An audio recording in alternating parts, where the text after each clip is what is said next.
Trichy mail நேயர்களுக்கு வணக்கம். மதிமுக மாநாடு மிக பிரம்மாண்டமான முறையில் தயாராகி கொண்டிருக்கு. அதை பார்வையிட வந்த எம்பி துரை வைகோ சார் அவர் நம்ம கூட இருக்காங்க. சார் வணக்கம். வணக்கம். மாநாடு எப்படி போயிட்டு இருக்கு? மாநாடு வேலைகள் நடந்துட்டு இருக்கு. நீங்களே இங்கே பார்த்துட்டு இருக்கீங்க. கிட்டத்தட்ட ஒரு வாரமாக அந்த வேலைகள் நடந்துட்டு இருக்கு. இன்னைக்கு இரவோட முடிச்சிருவோம், நாங்கள் முடிஞ்சிரும்னு நினைச்சிட்டு இருக்கிறோம். நாங்கள் கிட்டத்தட்ட நான் ஏற்கனவே சொன்ன மாதிரி ஒரு லட்சத்துக்கு மேற்பட்ட இயக்க தோழர்கள், தொண்டர்கள், நிர்வாகிகள் நாங்கள் எதிர்பார்த்துட்டு இருக்கிறோம். அந்த தொண்டு அத்தனை பேர் வரும்போது இங்கே அந்த அடிப்படை வசதிகள், குடித நீர் வசதியாக இருக்கட்டும், கழிப்பறை வசதியாக இருக்கட்டும், இல்லை மருத்துவரோட 2 ஆம்புலன்ஸ் வசதியும் சரி, அதே மாதிரி கிட்டத்தட்ட ஒரு 8000-9000 வாகனங்கள் இங்கே எதிர்பார்க்குறோம். அப்போ அந்த அத்தனை வண்டிகளுக்கு நிற்கிறதுக்கு இங்குண்டான வாகன நிறுத்தும் இடமா இருக்கட்டும், அதே மாதிரி போக்குவரத்து வசதி எங்களுக்கு சரி, இந்த நிகழ்ச்சி நடக்கிறதுனால பொதுமக்களுக்கு எந்த இடையூறு ஏற்பட்டுருக்கூடாதுன்னு சொல்லிட்டு அதுக்குண்டான ஏற்பாடுகளை இங்கே இருக்கிற காவல்துறைகிட்டையும் சரி, மாவட்ட ஆட்சியர்கிட்டையும் நாங்கள் பேசியிருக்கோம். நாங்கள் அதனால் இந்த நிகழ்ச்சியை பொறுத்த வரைக்கும் நாங்கள் ஒரு எங்கள் வருஷத்துக்கு ஒவ்வொரு வருஷம் நாங்கள் நடத்துகிறது தான். கிட்டத்தட்ட அந்த இயக்கம் ஆரம்பித்து இன்றைக்கி வரைக்கும் கிட்டத்தட்ட 32 வருஷமாக ஒரு ஆண்டு இந்த கோவிட் அந்த கொரோனா அந்த காலத்தை தவிர இந்த 32 வருஷம் பொறுத்த வரைக்கும் பேரறிஞர் அண்ணாவுடைய பிறந்தநாள் விழாவை ஒரு மாநாடை நாங்கள் நடத்தி நாங்கள் கொண்டாடிட்டு இருக்கிறோம். நாங்கள் இந்த வருஷம் பொறுத்த வரைக்கும் அண்ணாவுடைய 117வது பிறந்தநாள் விழா இங்கே ரொம்ப திருச்சியில் நான் வெற்றி பெற்ற பிறகு யாருக்கே திருச்சியில் மாநாடு நடத்தியிருக்கிறோம். ஆனால் நான் எம்பியாக வெற்றி பெற்ற பிறகு முதல் மாநாடு இங்கே தான். அதனால் இங்கே பொறுத்தவரை எனக்கு அது கூடுதல் இங்கே நடக்கிறதா எனக்கு கூடுதல் பொறுப்பு இருந்தாலும் எனக்கு பக்கபலமாக இங்கே இருக்கிற துணை பொதுச் செயலாளர்கள், மாவட்ட செயலாளர்கள், மற்ற இயக்கத்தின் மூத்த நிர்வாகிகள், சட்டமன்ற உறுப்பினர்கள் இவங்க எல்லாரும் கூட இருந்து இந்த வேலையை அவங்க எடுத்து பண்ணிகிட்டு இருக்கிறாங்க. ஒரு நம்பிக்கையோடு இருக்கிறோம். நாளைக்கு பொறுத்த வரைக்கும் என்னென்னா இந்த நிகழ்ச்சி ஒரு மிகப்பெரிய ஒரு எழுச்சியை, ஒரு நம்பிக்கையை எங்கள் தோழர்கள் கொடுக்குறங்கிற எங்களுக்கு அந்த நம்பிக்கை எங்களுக்கு இருக்குது. நீங்கள் எம்பியாக நிறைய மதிமுக மாநாடு இது வரைக்கும் நடந்திருக்கு. நீங்கள் எம்பியாக வெற்றி பெற்ற பிறகு உங்களுடைய தலைமையில் திருச்சியில் ரொம்ப பிரம்மாண்டமாக நடக்க போகுது.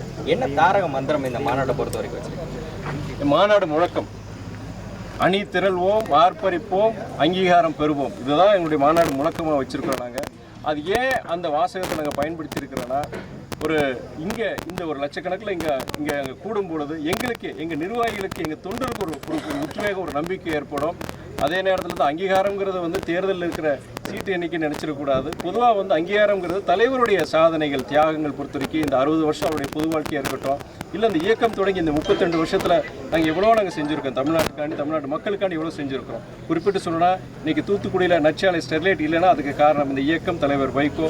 நீங்கள் அதே மாதிரி முல்லை பெரியாறு அணை இன்றைக்கி காக்கப்பட்டிருக்குன்னா அதுக்கு காரணம் தலைவர் வைகோவும் இந்த இயக்கமும் சரி. அதே மாதிரி இங்கே பக்கத்தில் தஞ்சை வேளாண் மண்டலத்தில் இனிமே shale gas, methane, hydrocarbon போன்ற திட்டங்கள் இனிமேல் வராதுங்கிற அந்த வாக்குறுதியை அரசாங்கத்தை பெற்று கொடுக்கறது முக்கியமான காரணம் பொறுத்த வரைக்கும் தலைவர் வைகோ. இங்கே அதே மாதிரி இங்கே நியூட்ரினோ திட்டம், நீங்கள் தேனி மாவட்டத்தில் நியூட்ரினோ திட்டம் பற்றி ஒரு அபாயகரமான திட்டம், அந்த திட்டம் கூடாதுன்னு சொல்லி இன்றைக்கி நீதிமன்றத்தில் போய் அதை வாதாடி அந்த திட்டத்தை நிறுத்தி வச்சது பொறுத்தவரை இங்கே இயக்கம் இந்த தலைவர் வைகோ.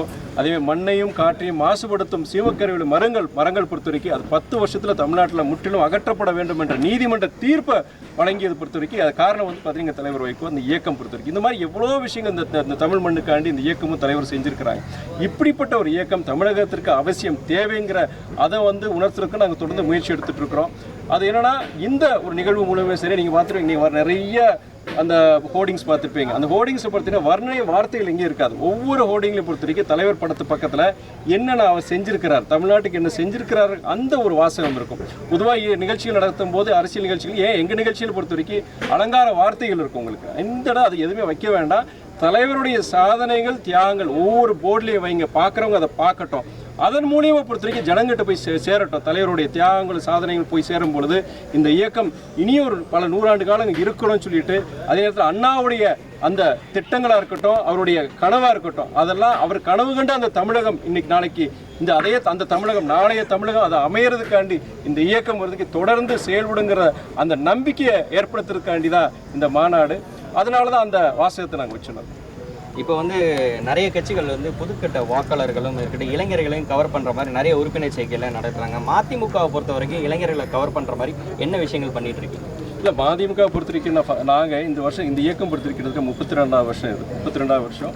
நடுவில் ஒரு தொய்வு, அது மறுக்க முடியாது. எங்கள் இயக்கத்துக்கு இருந்த அந்த பழைய அந்த இதை நாங்கள் இழந்தோம், அந்த ஆதரவு இழந்தோம். ஆனால் மறுபடியும் ஒரு புத்துணர்ச்சி பெற்று மீண்டு வருகின்ற ஒரு இயக்கம் தான் இந்த மதிமுக. தொடர்ந்து இந்த கடந்த 6-7 வருஷங்களில் பல முயற்சிகள் நாங்கள் எடுத்துகிட்டு இருக்கிறோம். வர காலகட்டத்தில் பொறுத்த வரைக்கும் ஏன்னா அவங்களுக்கு இன்றைக்கி ஒரு 15 வருஷத்தில் அரசியலை மாறிடுச்சு. உங்களுக்கு அரசியலும் மாறிடுச்சு, ஜனங்க அரசியல் இயக்கங்களை பார்க்குறது இன்றைக்கி எல்லாமே மாறிடுச்சு. இன்றைக்கி காலத்துக்கு எது தேவை, எதை கொண்டு போனால் ஜனங்க அதை ரசிப்பாங்க, ஜனங்க என்ன எதிர்பார்க்குறாங்க அரசியல் இயக்கங்கள், அதெல்லாம் புரிஞ்சுக்கிட்டு தான் நாங்கள் கொண்டு போயிட்டுருக்கோம். ஒரு பரிணாம ஒரு ஒரு ஒரு ஒரு ஒரு ஒரு மாற்றத்தை நாங்கள் பார்க்குறோம். அதாவது மாற்றம்ங்கிறது வந்து சில விஷயங்கள் பொறுத்து இன்றைக்கி காலகட்டத்துக்கு என்ன தேவைப்படுது, தமிழகத்துக்கு என்ன தேவைப்படுது, தமிழக மக்கள் என்ன எதிர்பார்க்குறாங்க, அதை தெரிஞ்சுக்கிட்டு ஜனங்கிட்ட போனங்கிறத அந்த அடிப்படையில் தான் நாங்கள் செயல்பட்டு இருக்கோம். அதன் மூலியமாக நீங்கள் சொல்கிற மாதிரி இளைஞர்கள் பொறுத்த வரைக்கும் இந்த இயக்கத்துக்கு நிறைய வருவாங்கிற நம்பிக்கை இருக்குது. கூட்டணி கட்சிகள் சார்பாக யாரும் நாளைக்கு கலந்துக்க போகிறாங்களா, யாருக்கெல்லாம் இது முழுமையான மதிமுகவுடைய ஒரு நிகழ்ச்சி. இந்த மாநாடு இந்த கடந்த காலங்களில் மதிமுக மாநாட்டில் நாங்கள் ஒன்றியத்தை நம்ம மத்திய அங்கிருந்து நிறைய தலைவர்கள், அகில இந்திய தலைவர்கள் வந்திருக்கிறாங்க, இந்திய தமிழ்நாட்டிலிருந்து முக்கியமான தலைவர்கள் வந்திருக்கிறாங்க. ஆனால் இந்த மாநாடு பொறுத்த வரைக்கும் இது முழுமையாக எங்களுடைய மதிமுக மாநாடு, எங்களுடைய முக்கியமான நிர்வாகி. இங்கே இந்த நிகழ்ச்சியில் பொறுத்த வரைக்கும் தலைவர் வைகோவும் சரி, இங்கே இருக்கிற முக்கியமான மூத்த நிர்வாகிகள் அவங்க கருத்துக்களை சொல்ல போகிறாங்க. நீங்கள் அத்தனை பேர் இன்றைக்கி நீ சொல்கிற மாதிரி லட்சத்துக்கு மேற்பட்ட நீங்கள் எங்கள் தொண்டர்கள் நிர்வாகிகள் வரும்போது ஒரு மெசேஜ், இந்த இயக்கத்துடைய என்ன நோக்கத்தோடு இந்த இயக்கத்தை நம்ம நடத்த போகிறோம், என்ன இலக்கு இருக்குது, எதை நோக்கி நாம் பயணிக்க வேண்டும் என்கிற அது போன்ற நல்ல கருத்துக்களை தான் இங்கே சொல்ல போகிறோம். அது எங்களுக்கு